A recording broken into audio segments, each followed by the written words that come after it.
Con 71 años, pensé que ya lo había visto todo en esta vida. Crié hijos, enterré a mi esposo, sobreviví a cosas que ni siquiera cuento por ahí. Pero nada me preparó para el día en que mi propia hija dejó a 4 nietos en la banqueta de mi casa, con maletas y todo. Tocó el claxon 2 veces y se fue sin bajarse del coche. Cuando le llamé con el corazón en la mano, fue ella quien me amenazó con llamar a las autoridades. Lo que pasó después sacudió a mi familia hasta la raíz, y no me arrepiento de nada. Escribe aquí en los comentarios desde qué país nos estás viendo. Me encanta saber de dónde viene esta familia maravillosa que me acompaña todos los días. Mi nombre es Doña Amalia. Tengo 71 años, vivo sola en una casa pequeña en Querétaro y hasta hace poco diría, sin dudarlo, que mi vida era tranquila y buena. Una jubilación modesta del magisterio. Una huertecita en el fondo del patio que cuido con mucho cariño. Una gata llamada Farofa que duerme en mis piernas cada tarde. Y un teléfono que, lamentablemente, sonaba con más frecuencia de lo que me gustaría. Esa era mi vida, simple, previsible, mía. Fui maestra de escuela pública por casi 40 años. Entré al salón de clases a los 22 años, llena de energía y de ideas. Y salí a los 62, cansada del cuerpo, pero aún creyendo que enseñar era una de las cosas más bonitas que existen. Conocí a mi Benito cuando tenía 25 años. Me casé con él a los 28 y me quedé a su lado por más de 40 años, hasta que se fue hace 8 años. No éramos ricos, pero teníamos paz. ¿Y la paz? Para quien ya pasó de los 70, vale más que cualquier cosa que el dinero pueda comprar. Tengo 2 hijos. El mayor, Ricardo, vive en Monterrey con su familia y aparece en las fechas festivas, cuando se acuerda. Hablamos por teléfono de vez en cuando, pero la distancia fue creando una separación que no es solo de kilómetros, es también de presencia, de intimidad, de vida compartida. Él tiene su vida, y yo respeto eso. Y la más chica, Claudia, mi consentida, vive aquí en la ciudad, a 20 minutos en coche de mi casa. Claudia siempre fue la más pegada, la que llamaba diario, la que aparecía sin avisar trayendo un pedazo de pastel o un ramo de flores que compraba en el mercado. Yo amaba eso de ella, amaba esa presencia, esa manera suya de aparecer como si mi casa también fuera la suya, como si el espacio entre nosotras dos fuera lo suficientemente pequeño como para no necesitar aviso. Pero Claudia también siempre fue la que sabía cómo pedirme las cosas de una forma que se volvía difícil decir que no. Tenía ese don, ¿saben? Llegaba con una sonrisa abierta, una voz suave, y la situación ya estaba toda armada antes siquiera de que yo entendiera qué estaba pasando. Durante años pensé que aquello era encanto, era su forma de ser. Fui entendiendo poco a poco, y con mucho trabajo, que el encanto y la manipulación a veces van de la mano, y que yo había pasado años confundiendo uno con el otro. Claudia se separó de Mauricio hace 3 años. Fue una separación difícil, de esas que dejan a todo el mundo hecho pedazos, incluyendo a los niños. Tienen 4 hijos juntos: Leticia, que hoy tiene 12 años, Gustavo, de 10, Isabela, de 8, y el pequeño Enrique, de 5. 4 niños hermosos, llenos de vida, que no tuvieron la culpa de la separación de sus padres y que pagaron un precio que no les correspondía pagar. Después de que Mauricio se salió de la casa, Claudia se quedó con los 4 y empezó a recibir la pensión alimenticia. Ella trabajaba medio tiempo como auxiliar administrativa en una clínica, pero el dinero nunca era suficiente para cubrir todo, y cuando el dinero no alcanzaba, venía conmigo. Al principio eran cosas muy pequeñas como para quejarse: una ayuda para el súper cuando el mes se apretaba, un dinero para los útiles escolares de los niños, una tarde con los nietos mientras ella resolvía algún problema. A mí no me importaba. Son mis nietos, los amo con todo mi corazón viejo y cansado. Ayudar a cuidarlos me llenaba de vida de una forma que no podía explicar bien. El problema es que lo que era esporádico se fue volviendo rutina, y lo que era rutina se fue volviendo obligación, y lo que era obligación se fue volviendo algo que ya nadie cuestionaba, como si siempre hubiera sido así, como si yo hubiera nacido para ese papel. Sin que me diera cuenta, sin que nadie se sentara a platicar honestamente sobre eso, me fui convirtiendo en la segunda madre de esos 4 niños. No la abuelita cariñosa que recibe a los nietos el fin de semana para consentirlos con dulces e historias antes de dormir. No.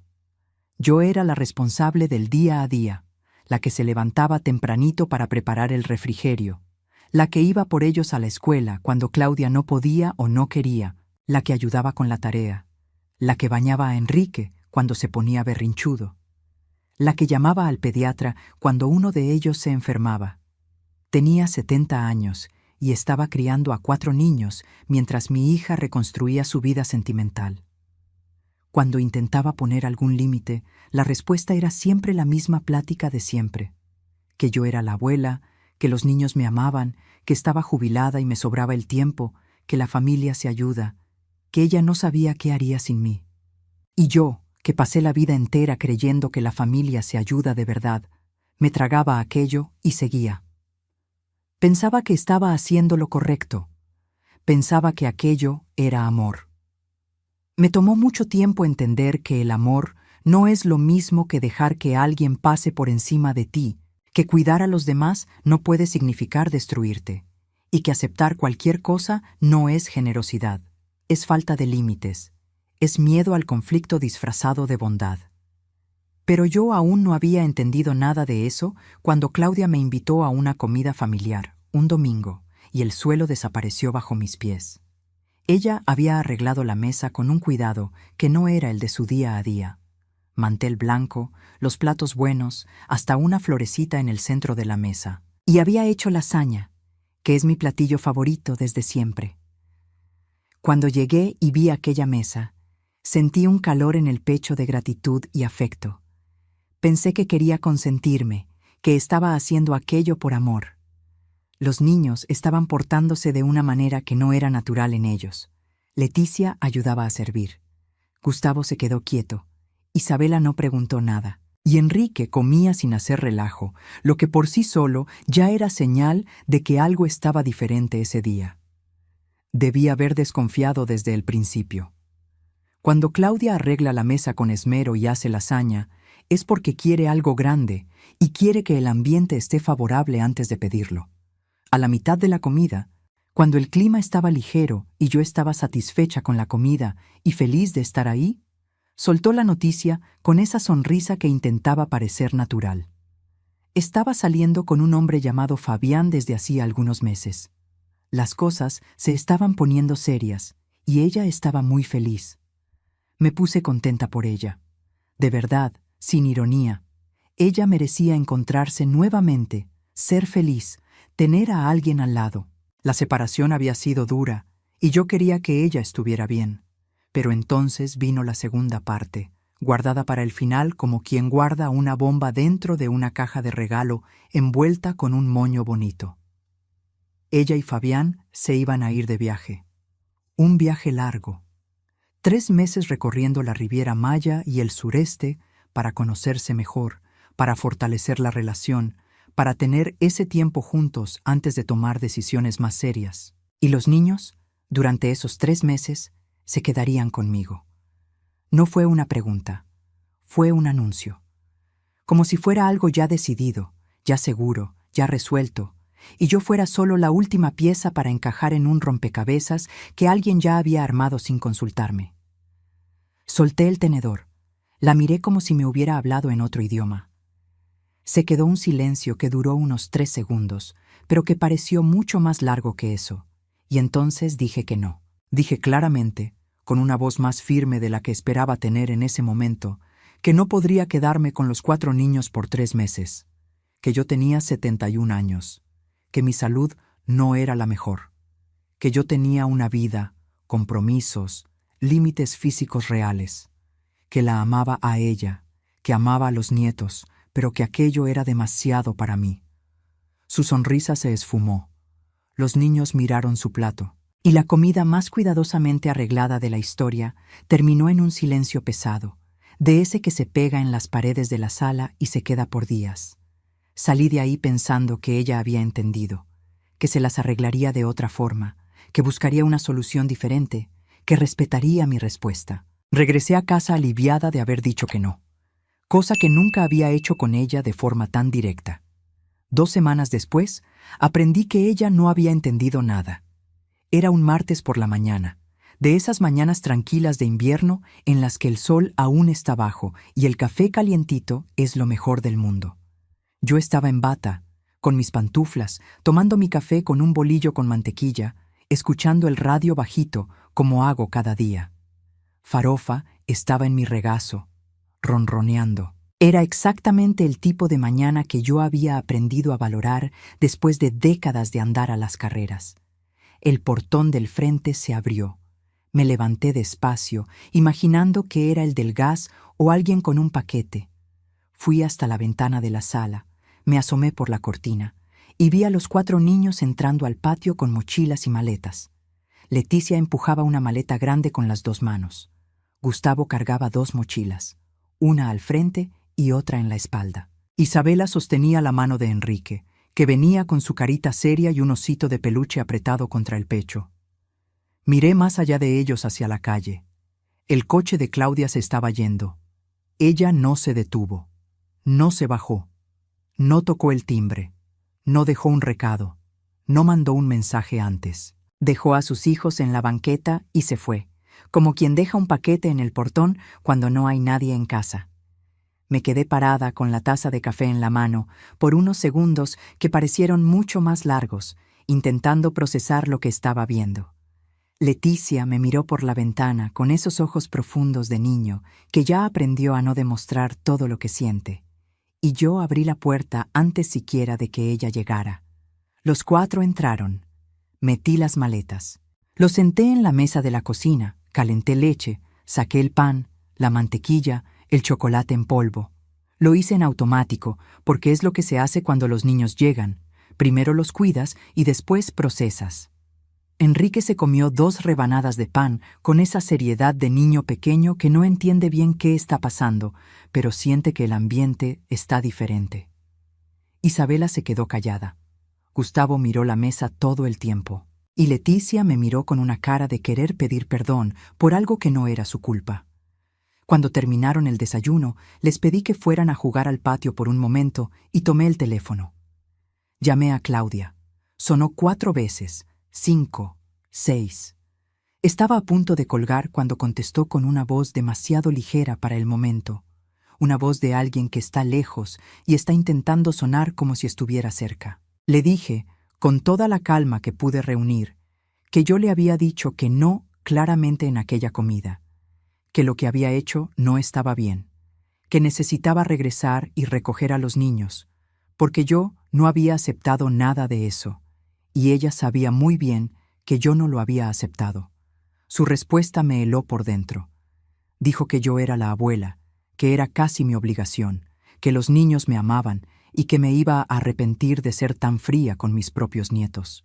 Cuando insistí, cuando dije que iba a llamar a Mauricio si ella no regresaba, me dijo que yo estaba exagerando, que habían pasado solo unos minutitos desde que los había dejado, y que yo siempre acababa cediendo porque en el fondo quería tenerlos cerca. Entonces me colgó. Llamé de nuevo. No contestó. Mandé mensaje. No respondió. Intenté una vez más y nada. Me senté en la silla de la cocina con el teléfono en la mano y el corazón pesado. Escuchaba a los nietos en el patio, la voz de Enrique preguntándole algo a Leticia, el ruido de las sandalias en el piso de piedra. Y pensé, en ese momento, en cuántas veces había dejado que llegara hasta ese punto. En cuántas veces había dicho casi no y acabado diciendo sí. En cuántas veces había tolerado una situación injusta porque era más fácil tolerar que enfrentar el conflicto. Pero esta vez era diferente. Esta vez había 4 niños con maletas. Esta vez había un viaje de 3 meses planeado sin consultarme. Esta vez había un no claramente dicho que había sido completamente ignorado. Llamé a Mauricio esa tarde, después de que los niños estaban entretenidos viendo la televisión. Él no sabía nada. No sabía del viaje, no sabía del plan de dejar a sus hijos conmigo. Pagaba la pensión a tiempo, cumplía con las visitas en los fines de semana acordados, y creía que, en los otros días, Sus hijos estaban con su madre, siendo cuidados por ella. No sabía que durante más de un año, gran parte de la rutina de los niños se había transferido a mi casa. Cuando terminé de contarle, se quedó en silencio por un buen rato. Entonces dijo que necesitaba pensar, que iba a hablar con un abogado, que aquello no podía seguir así. Colgué y miré por la ventana hacia el patio, donde Isabela había encontrado una ramita y estaba dibujando algo en el suelo de tierra cerca de la huerta. Enrique intentaba imitarla con una ramita más pequeña. Leticia estaba sentada en una banca de madera que Benito había hecho hace años, leyendo un librito que había sacado de su mochila. Gustavo se quedaba parado mirando hacia la barda, como si estuviera pensando en algo mucho más allá de su edad. Aquella escena me partió a la mitad de una forma silenciosa, no de lástima, de amor y de coraje mezclados, de esa forma que solo pasa cuando amas mucho a alguien que está siendo lastimado por quien debería protegerlo. En los días siguientes, intenté mantener una rutina para ellos. Desayuno a las 7, escuela a las 8, ir por ellos a las 4 de la tarde, merienda, tarea, cena, baño, historia para Enrique antes de dormir. Leticia ayudaba sin que nadie se lo pidiera, organizando las mochilas de sus hermanos, recordando quién tenía tarea de qué materia, calmando a Gustavo cuando se ponía impaciente. 12 años y ya tenía el peso de una persona mucho mayor. Mi salud lo fue resintiendo desde el primer día. Tengo la presión controlada con medicina y una artrosis en la rodilla derecha que se queja cuando el tiempo cambia o cuando paso mucho tiempo de pie. Con 4 niños en la casa, estaba todo el día de pie, subiendo y bajando, yendo y viniendo, cocinando mañana, tarde y noche. Una mañana de la segunda semana, desperté con la presión alta y sentí un mareo que me hizo sentarme en la orilla de la cama por un buen rato antes de poder levantarme. Llamé a mi doctora. Ella me escuchó, me hizo preguntas, y al final dijo que ese ritmo no era adecuado para mi estado de salud, que necesitaba reducir el estrés. Casi me río. Como si reducir el estrés fuera simple cuando tienes 71 años y 4 nietos viviendo en tu casa porque tu hija se fue de viaje con el novio. Claudia mandó un mensaje al 12º día de viaje. Un audio corto, con la voz animada y ligera de quien se está divirtiendo, diciendo que estaba todo súper por allá, que el viaje estaba siendo increíble y que los niños debían estar encantados de quedarse con su abuelita. Ninguna pregunta sobre ellos. Ningún «mándenle un hola a mamá». Un mensaje que hablaba de ella, sobre ella, usando a sus hijos de fondo para que pareciera que todo estaba bien. No respondí. En esa segunda semana pasó algo que se quedó marcado dentro de mí de una forma que no se puede borrar. Era una noche de miércoles, después de la cena. Los niños se estaban preparando para dormir. Enrique ya estaba en la cama. Yo le había leído su historia, apagado la luz, esperado a que cerrara los ojos. Gustavo e Isabela estaban en los cuartos que yo había arreglado con lo que tenía disponible, porque mi casa pequeña no fue diseñada para albergar a 6 personas. Yo estaba en la cocina lavando los platos de la cena, con los pies doliéndome y la cabeza pesada, cuando Leticia apareció en la puerta. Se quedó parada ahí por un momento sin decir nada. La miré de reojo mientras secaba un plato, esperando a que dijera lo que había venido a decir. Ella tiene esa manera, Leticia, de acercarse sin prisa, como quien está juntando valor para abrir la boca. Entonces dijo que sabía que estaba siendo mucha carga para mí, que ella intentaba ayudar con sus hermanos lo más que podía, pero que sabía que era mucho. Que tenía miedo, cada vez que su mamá se iba por más tiempo de lo acordado, de no saber cuándo regresaría. Y entonces preguntó, con una voz pequeñita que no combinaba nada con el tamaño de la pregunta, si yo pensaba que algún día las cosas iban a estar más estables. 12 años. Una niña de 12 años preguntando si algún día las cosas iban a estar más estables. Tuve que darme la vuelta y darle la espalda por un segundo, con el pretexto de guardar el plato en la repisa, porque no quería que me viera tragarme el llanto. Respiré hondo, volví hacia ella, y le dije que sí, que las cosas iban a estar más estables, que podía confiar en eso. Ella asintió con la cabeza, de una forma seria, como quien registra una información importante, y se fue a dormir. Me quedé sola en la cocina por un buen rato después de eso, con el olor a jabón de platos en las manos y el ruido del silencio de la noche allá afuera. Me quedé parada recargada en la tarja, pensando en esa pregunta. Una niña de 12 años no debería tener que hacer esa pregunta. Ella debería tener la estabilidad como algo obvio, garantizado, dado, no como algo que se espera y que tal vez llegue algún día. Esa noche me acosté en mi cama a las 10:30 y me quedé mirando el techo por mucho tiempo antes de poder dormir. Pensé en Benito, en cuánto me hacía falta en esas horas difíciles, en cuánto quería poder sentarme a su lado y escuchar qué pensaba de todo aquello. Benito siempre decía que yo era demasiado buena para mi propio bien, que me volvía tapete y lo llamaba humildad, que dejaba que la gente me usara porque tenía miedo de que, si decía que no, se fueran y no volvieran.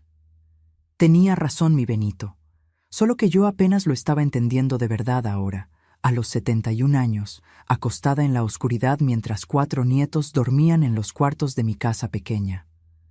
Al día siguiente llamé a Mauricio y le dije que necesitábamos platicar de verdad. Él vino al final de la tarde, después de que los niños estaban entretenidos. Nos quedamos en la terraza mientras ellos jugaban en el patio y le conté todo lo que había pasado en el último año y medio. No solo el viaje, todo. Las tardes, las semanas, los días en que Claudia simplemente no aparecía. El dinero que yo había puesto en ropa, en medicinas, en útiles escolares. Las juntas de padres de familia a las que yo había asistido en su lugar. Las veces en que la escuela me llamaba a mí porque el número de ella mandaba a buzón. Mauricio me escuchó con un semblante que se fue poniendo más serio con cada cosa que yo contaba. Al final se quedó en silencio por unos 2 minutos, mirando hacia el patio donde sus hijos jugaban. Entonces dijo que iba a buscar a un abogado de lo familiar, que los niños merecían estabilidad y que si Claudia no estaba pudiendo ofrecer eso, alguien tenía que actuar. Yo dije que lo apoyaba, y apoyar esa decisión fue una de las cosas más difíciles que he hecho en mi vida, porque significaba ir en contra de mi propia hija. Significaba que tal vez ella nunca me perdonaría. Pero cuando miraba la cara de Leticia, los ojos profundos de Gustavo, a Isabela que había vuelto a tener pesadillas, a Enrique que había vuelto a mojar la cama, cosa que ya había pasado, sabía que no había otra salida. Empezamos a juntar documentación esa semana. Mauricio consultó al abogado y recibió la instrucción de documentar todo con el máximo detalle. Cuánto tiempo pasaban los niños conmigo, qué gastos cubría yo, cómo era la rutina. Solicitamos a la escuela registros de asistencia a las juntas, de quién recogía y dejaba a los niños, de quién había firmado las autorizaciones en los últimos 18 meses. El resultado fue revelador incluso para mí, que vivía eso todos los días. En el papel, con todo organizado y sumado, quedaba aún más claro cuánto se había alejado Claudia de la vida práctica de sus hijos. Guardé cada recibo de farmacia, cada nota de la escuela, cada mensaje en el celular. No me sentía bien haciendo aquello. Parecía algo frío, calculado, muy diferente a la forma en que siempre me había manejado en la vida. Pero entendía que era necesario. No me estaba preparando para una guerra. Me estaba preparando para proteger a 4 niños que necesitaban a alguien que los protegiera. Al 20º día de viaje, Claudia regresó. Llegó una tarde de viernes, bronceada, con una maleta nueva que yo no había visto antes y una sonrisa que intentaba parecer despreocupada. Entró al patio como si estuviera regresando de una tarde en el centro comercial, no de casi 3 semanas desaparecida, de sus propios hijos, sin siquiera llamar para preguntar si estaban bien. Los niños corrieron hacia ella cuando la vieron. Claro que corrieron.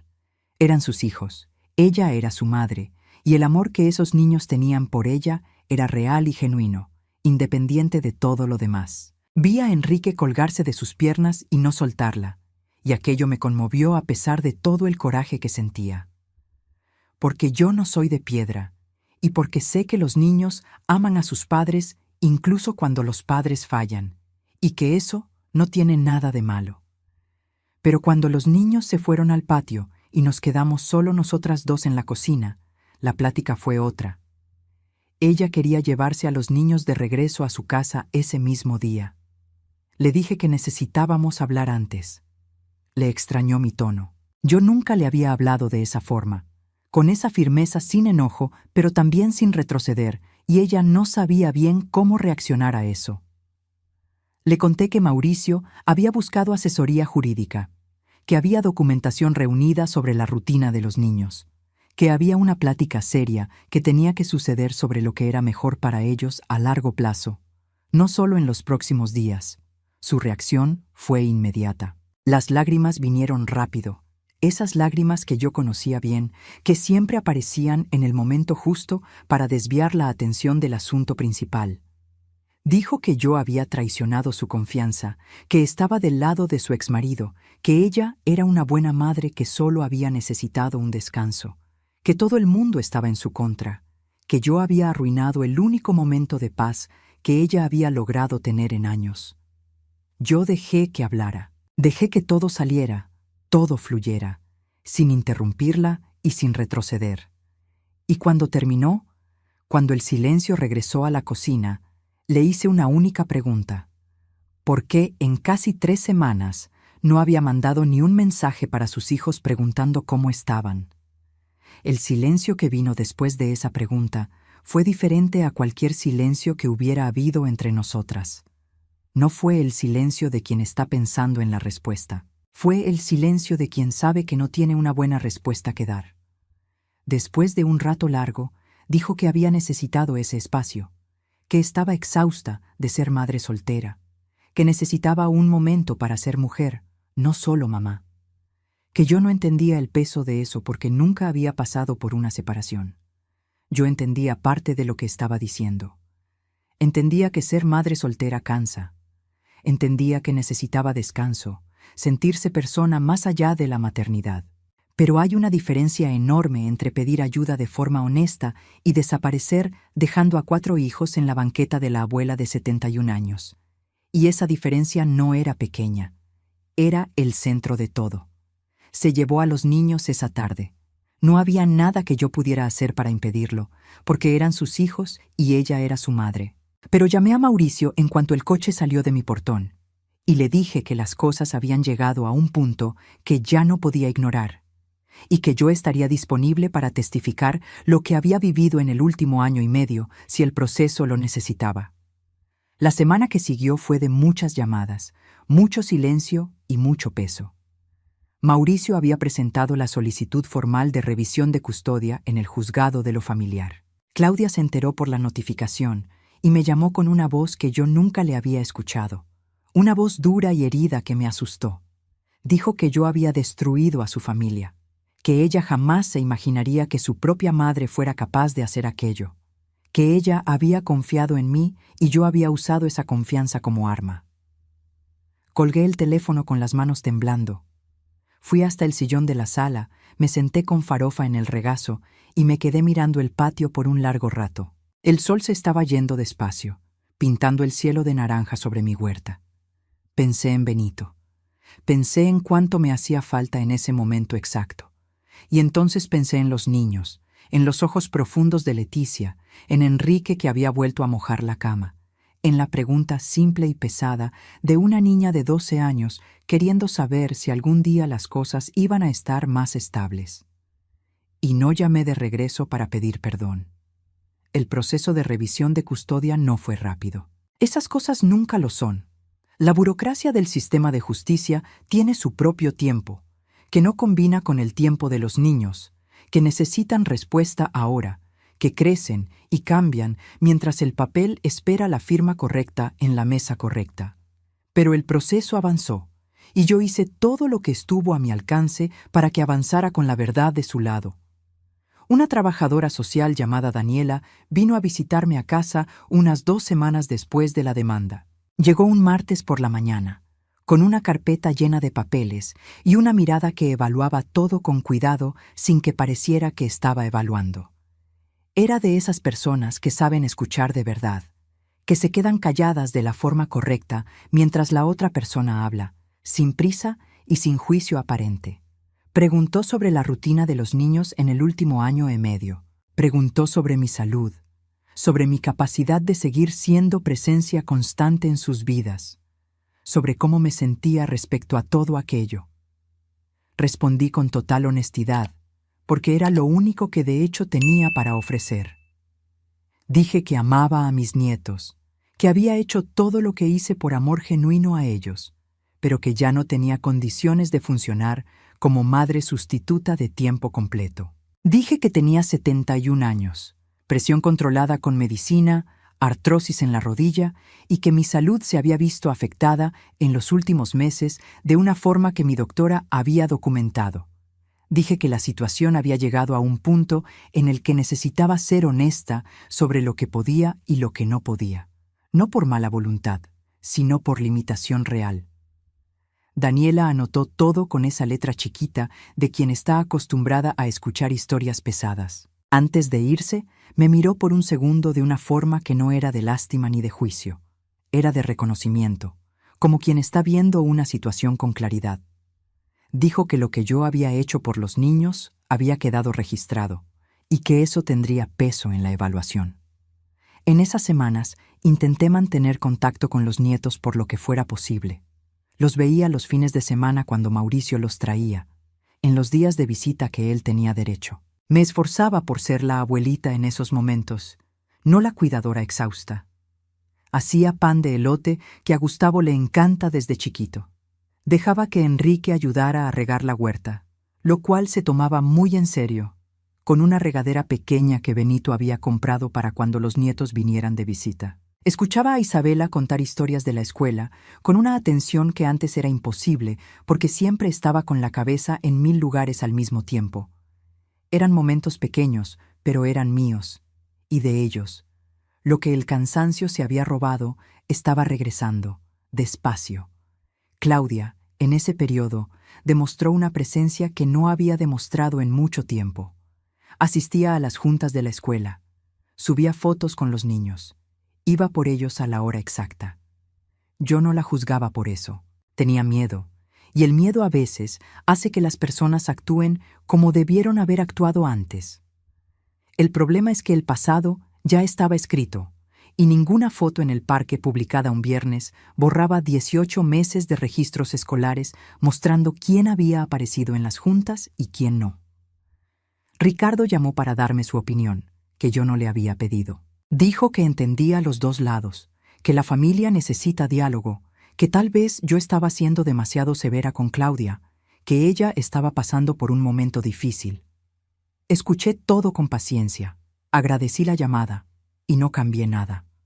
Aprendí que los consejos de quien no está dentro de la situación deben escucharse con reserva, especialmente cuando vienen de quien nunca estuvo lo suficientemente presente para saber de cerca lo que estaba pasando. Lo que me sostuvo durante todas esas semanas fue una certeza que no vino de razonamiento ni de argumento. Vino de la cara de Enrique, que estaba sonriendo más. Vino de los ojos de Isabela, que había dejado de tener pesadillas cuando estuvo un tiempo con una rutina fija. Vino de la forma en que Gustavo estaba menos tenso. Vino de Leticia, que una tarde me había mandado un mensaje diciendo que le estaba yendo bien en matemáticas, como si fuera una noticia importante que quería compartir conmigo. Esas eran las pruebas que importaban. Lo demás era ruido. La audiencia se fijó para un martes por la mañana, 6 semanas después de la demanda. Nunca había entrado a un juzgado como parte de un proceso.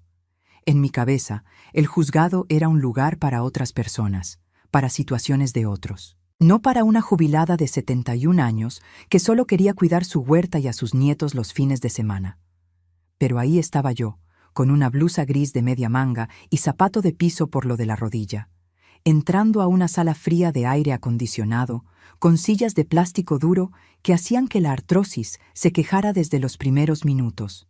Mauricio estaba a mi lado, con su abogado, un hombre tranquilo como de 50 años, con un portafolios negro y un aire seguro que me pareció bueno.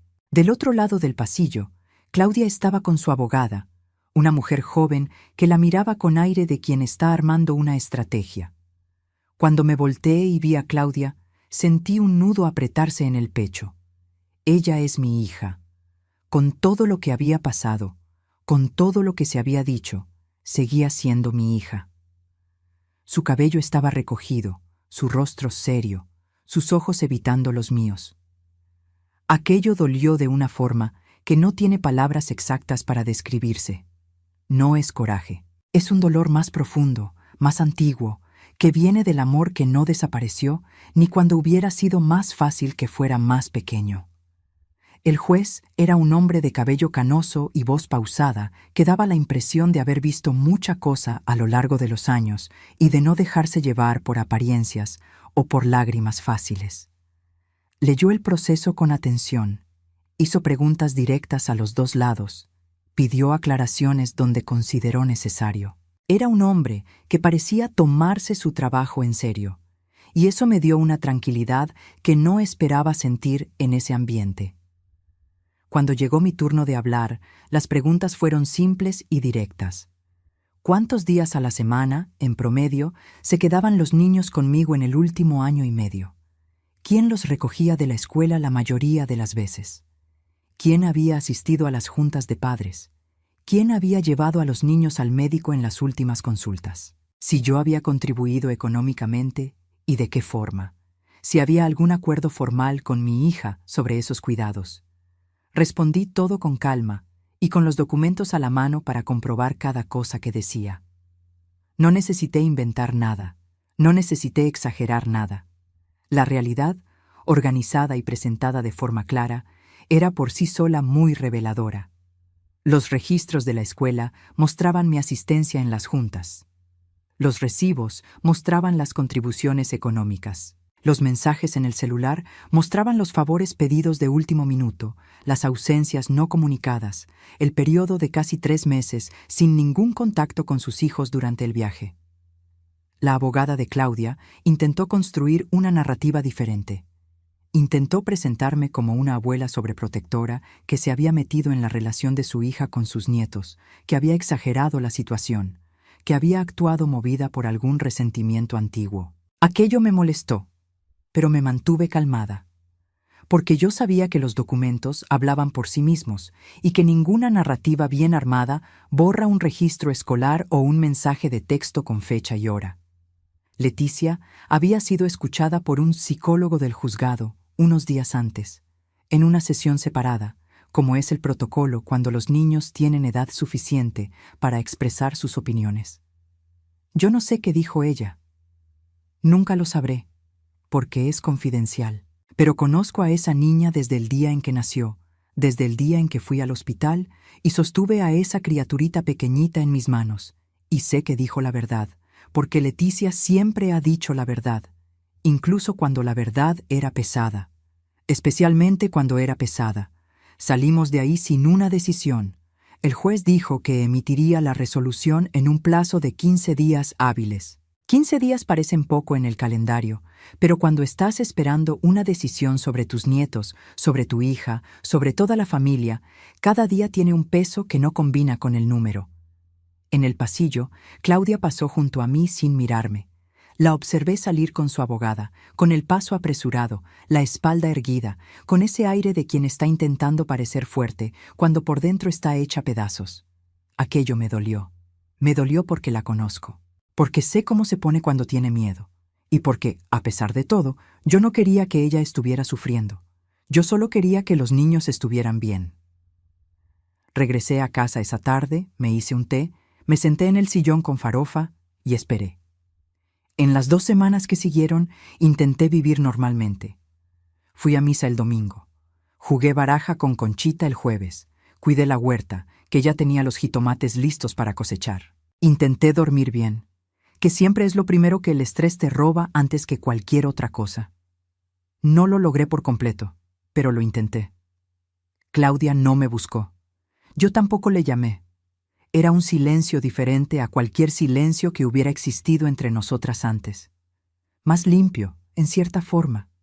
Más honesto. Un silencio de cosas dichas, no de cosas evitadas. Al 13º día, sonó el teléfono. Era Mauricio. Contesté antes del segundo timbre, porque a esas alturas mi corazón estaba en la garganta desde la mañana. Leyó el fragmento principal de la decisión con la voz controlada de quien está intentando no desmoronarse. El juez le había otorgado la custodia de los 4 niños a él, con visitas semanales para Claudia, los miércoles y en fines de semana alternados. El documento mencionaba el patrón documentado de ausencia materna en las actividades cotidianas, el episodio del viaje de 3 semanas sin contacto con sus hijos, y las evidencias reunidas sobre quién había ejercido de hecho los cuidados diarios de los niños en el periodo analizado. Cuando Mauricio terminó de leer, nos quedamos en silencio por un momento. Entonces dijo, con la voz un poco temblorosa, que yo había hecho más por sus hijos de lo que mucho padre y madre hacen, y que eso no se le iba a olvidar nunca. Colgué el teléfono despacio y me quedé sentada en la orilla de la cama por un tiempo que no sé cuánto fue. Había una parte de mí que quería soltar un llanto de alivio, de esos que se acumulan por semanas y semanas hasta que el cuerpo ya no aguanta más guardarlo. Había otra parte que sentía un dolor sordo y constante que yo sabía que no se iría pronto, porque al final de cuentas, por más que la decisión fuera la correcta para los niños, significaba también que mi hija había perdido la custodia de sus propios hijos. Y aún con todo lo que había pasado, seguía siendo mi hija. Aquella noche fue larga. Me quedé mirando el techo por mucho tiempo, escuchando el ruido del silencio de la calle allá afuera, sintiendo a Farofa ronronear cerca de mis pies. Pensé en cuántas versiones de Claudia había conocido a lo largo de la vida. La niña que dormía con el pie recargado en mí, que necesitaba sentirme cerca para poder dormir. La adolescente que se peleaba conmigo por cualquier cosa y regresaba pidiendo perdón con un abrazo apretado. La joven que me llamó llorando cuando Mauricio le pidió matrimonio, de tanta alegría. La madre que fue en los primeros años con los niños, presente, cariñosa, cantándole canciones de cuna al bebé en la madrugada. ¿Dónde se había perdido esa mujer en el camino? No lo sé con certeza. Tal vez en el peso de la separación, que fue más dura de lo que ella mostró. Tal vez en el cansancio acumulado de ser madre soltera de 4 hijos, sin una red de apoyo de verdad. Tal vez en un descuido de sí misma que fue creciendo poco a poco, silenciosamente, hasta convertirse en descuido de sus hijos. Tal vez en más de una cosa al mismo tiempo. No me correspondía a mí juzgarla. Le correspondía a ella mirar lo que había pasado y decidir qué iba a hacer de ahí en adelante. En los días siguientes, Mauricio organizó su vida con los 4 niños con un cuidado que yo no había previsto. Consiguió un departamento más grande en una buena colonia, cerca de una escuela con buena reputación. Arregló los cuartos con esmero, cada uno con una cama decente y un escritorio para las tareas. Contrató a una niñera para el horario en que él tenía que trabajar. Hizo las cosas con intención y con presencia. Los niños se fueron con él sin resistencia. Para mí, eso dijo más que cualquier documento. Los niños son honestos en lo que sienten. Si se fueron sin resistencia, fue porque, en el fondo, estaban listos para esa estabilidad que la situación anterior no ofrecía. Los veía mensualmente, a veces más, cuando Mauricio los traía de visita. Y aquellas visitas eran diferentes a todo lo que había sido antes. Yo era la abuelita de verdad, no la cuidadora de guardia. Hacía pastel. Dejaba que el patio se volviera campo de batalla de juegos. Me sentaba en la banca de Benito con Leticia y escuchaba sobre la escuela, sobre sus amigas, sobre los libros que estaba leyendo. Me ponía de rodillas en el suelo con Enrique, ayudándole a armar los juguetes que traía en su mochila con tanto cuidado como si fueran tesoros. Era diferente. Era ligero. Era lo que debió haber sido desde el principio. Unos 4 meses después de la decisión, Claudia me buscó. No por coraje, no para pelear. Apareció una tarde de sábado, sin avisar, con los ojos cansados y un aire diferente, más quieto, menos defensivo. Trajo un paquete de galletas que me gustan y se quedó parada en la puerta esperando a que yo le dijera que pasara. Le dije. Claro que le dije. La plática que sucedió en mi cocina esa tarde fue la más honesta que ella y yo hayamos tenido jamás. Ella lloró. Yo lloré. Había mucha cosa acumulada de años que necesitaba decirse. Ella reconoció, con dificultad pero con honestidad, que me había sobrecargado, que había tratado mi disponibilidad como una garantía automática, que no había pensado en mis límites porque era más fácil no pensar en ellos, que la terapia, que había empezado después de la decisión judicial, la estaba ayudando a entender cosas que había evitado enfrentar por mucho tiempo. No la perdoné al momento, como en las películas. El perdón verdadero no funciona así. No es una llave que se abre en un momento y todo fluye. Pero le dije que estaba abierta a reconstruir, que la amaba, que quería que encontrara el camino de regreso hacia sus hijos. Salió esa tarde con un aire diferente al que llegó. No resuelta, no curada, pero tal vez un poquito más vista. Y eso ya era algo. Ha pasado 1 año desde la decisión del juzgado. No de forma suave y lineal, porque el tiempo en situaciones como esta no se desliza suavemente. Pasa con altibajos, con días de paz y días en los que la duda toca a la puerta preguntando si hice lo correcto, si pude haberlo hecho diferente, si alguna elección pudo haber evitado el dolor que Claudia sintió. Pero pasó. Y estoy aquí para contarlo. Mi vida volvió a ser mía de una forma que casi había olvidado cómo era. Despierto a mi hora sin alarma. Tomo mi café con pan tostado sin mirar el reloj, contando cuánto tiempo tengo antes de ir por ellos a la escuela. Cuido la huerta con calma, a mi ritmo, parando cuando la rodilla me lo pide y siguiendo cuando me deja. Mi presión se estabilizó. La doctora está satisfecha con los estudios. Volví a jugar baraja con Conchita todos los jueves sin falta, que era un hábito que había desaparecido de mi vida sin que yo siquiera me diera cuenta de cuándo se fue. Farofa sigue en mi regazo cada tarde. Algunas cosas no cambian, y qué bueno. Mis nietos vienen a visitarme cada mes, a veces más. Mauricio los trae y se queda un rato en la terraza platicando, mientras ellos se adueñan del patio de la forma en que los niños se adueñan de los patios, corriendo, probando todo, descubriendo los mismos rincones que los hijos de mi Benito descubrieron hace décadas.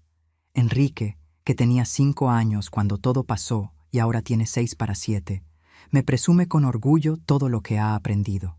Ya sabe contar hasta 100, sabe escribir su nombre completo, sabe amarrarse las agujetas y se empeña en demostrarlo cada vez que viene, como si fuera una habilidad recién descubierta que necesita público para ser confirmada. Yo le aplaudo siempre, de corazón, porque se merece ese aplauso.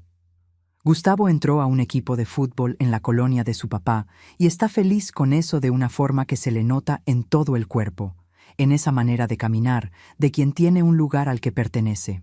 Isabela volvió a ser la niña platicadora y animada de siempre, esa que cuenta 3 historias al mismo tiempo y se ríe a la mitad de todas ellas.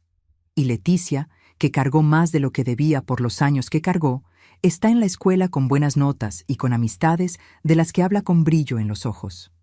Una tarde en que nos quedamos las 2 en la cocina haciendo pambazos, me contó que quiere ser psicóloga cuando crezca, para ayudar a niños que pasaron por lo que ella pasó, que se quedaron sin saber dónde iban a dormir, que aprendieron demasiado pronto a leer el ambiente para protegerse. Me tragué el llanto mientras le ponía más queso a la masa. Le dije que iba a ser la mejor psicóloga del mundo. Se rió, esa risa que aún tiene un poquito de niña a pesar de todo. Con Claudia las cosas se fueron reconstituyendo con mucho cuidado y mucha lentitud, de la forma en que las cosas frágiles necesitan tocarse cuando quieres que sigan enteras. Ella sigue en terapia. Cumple con las visitas con los niños, los miércoles y en los fines de semana alternados, y por lo que escucho de los propios niños, ha estado presente de una forma que antes no estaba. Mauricio me dijo, con una sorpresa que me pareció bonita, que ella le había mandado un mensaje agradeciéndole por estar cuidando bien de sus hijos. Aquello me dio esperanza. No la esperanza ingenua de que todo va a quedar exactamente como debió haber sido, sino la esperanza real de que las personas logran cambiar cuando hay suficiente razón y suficiente ayuda. Cierta tarde, mientras Leticia y yo estábamos sentadas en la banca del patio después de los pambazos, miró la huerta por un rato y entonces dijo algo que me voy a llevar conmigo por el resto de mi vida. Dijo que, por primera vez en mucho tiempo, había pasado una semana entera sin soñar con maletas. Me quedé callada por un momento, mirando la huerta también, los jitomates que estaban rojos y pesados, las hierbitas que Benito había plantado y que yo sigo manteniendo porque esas plantas tienen algo de él todavía. Le dije que me daba mucho gusto escuchar eso. Ella recargó su hombro con el mío y nos quedamos las dos así por un rato, sin que nada más necesitara decirse. Lo que aprendí con todo esto, a los 71 años, después de una vida entera pensando que ser buena madre, buena abuela, buena mujer, buena cristiana significaba darlo todo de sí sin quejarse y sin límites, es que el amor que se agota no sostiene a nadie, que la generosidad ofrecida a la fuerza se vuelve resentimiento, que decir que no, cuando es necesario, no es abandono ni egoísmo, es sobrevivencia, es respeto por uno mismo, es la única forma de seguir siendo alguien que tiene algo de verdad para dar. Benito intentó enseñarme eso por años. Yo lo escuchaba, asentía y seguía haciéndolo de la misma forma. Me tomó 71 años, 4 nietos con maletas en la banqueta y un proceso judicial para entenderlo de verdad. Pero lo entendí. Y si hay algo que quiero que cualquier persona que esté escuchando esto se lleve consigo para la vida, ya seas abuela, tía, hermana, amigo, cualquier persona que esté siendo consumida por el amor que siente por los demás, es que tienes derecho a tener límites. Que cuidar de ti misma no es abandonar a las personas que amas. Que a veces lo más amoroso que puedes hacer, tanto por ti como por quien amas, es detenerte, mirar la situación con los ojos abiertos y decir con voz firme, así no se puede. No puedo yo y no le está haciendo bien a nadie. Tengo 71 años, una huerta en el fondo del patio, una gata en el regazo y 4 nietos que vienen a visitarme y me enseñan lo que aprendieron con orgullo y alegría. Tengo una hija que se está reconstruyendo, con dificultad y con lentitud, pero lo está haciendo. Tengo la memoria de mi Benito que me acompaña en todo.